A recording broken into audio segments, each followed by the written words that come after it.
Assalamualaikum warahmatullahi wabarakatuh.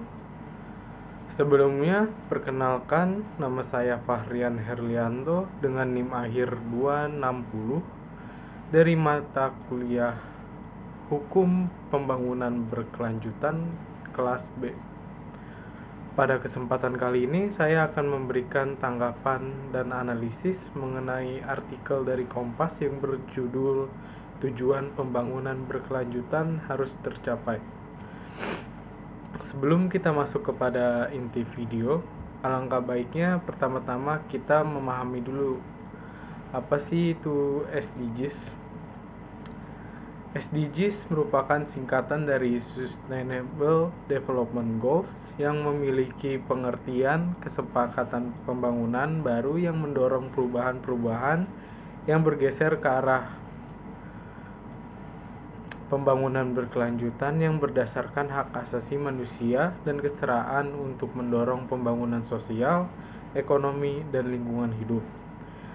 SDGs terdiri dari 17 tujuan dan 169 target dalam rangka melanjutkan upaya dan pencapaian Millennium Development Goals atau MDGs yang berakhir pada tahun 2015 yang lalu. Selanjutnya, kapan sih target SDGs mulai dirancang? Bersumber dari kesepakatan global yang telah disepakati oleh 193 negara anggota PBB pada tahun 2015, target Sustainable Development Goals ditetapkan oleh PBB dalam agenda 2030 untuk pembangunan berkelanjutan. Oleh karena itu, target SDG seharusnya dapat tercapai pada tahun 2030.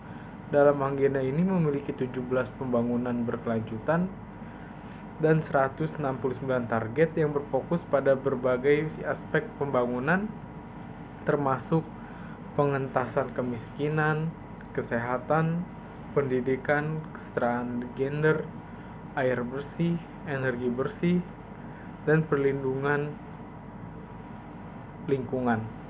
Agenda pada 2030 ialah komitmen global untuk mengatasi berbagai tantangan pembangunan berkelanjutan. Setiap negara anggota PBB ini memiliki tanggung jawab untuk berusaha mencapai target SDGs sesuai dengan situasi dan kemampuan mereka. Oke, selanjutnya, kenapa sih dari pencapaian SDGs ini terjadi stagnasi? Penyebab utamanya ialah negara-negara maju melakukan retorika padahal negara-negara kaya dan maju ini masih terus melestarikan sistem lama yang tidak adil. Di sisi lain, pada negara-negara selatan, umumnya negara berkembang tidak mendapatkan kesempatan setara dalam bertumbuh dan beranjak menjadi negara maju. Hal ini dapat dilihat dari masih adanya diskriminasi dalam perdagangan dan hambatan untuk hilirisasi industri, perubahan baku alam, serta fakta yang dilihat bahwa tingkat kelaparan global tertinggi sejak 2005 dan diperlukan 286 tahun untuk mengatasi kesenjangan gender bagi negara berkembang. Sepertiga negara berkembang pun mengalami krisis utang dan negara maju tak berhasil merealisasikan janji bantuan global kepada negara berkembang.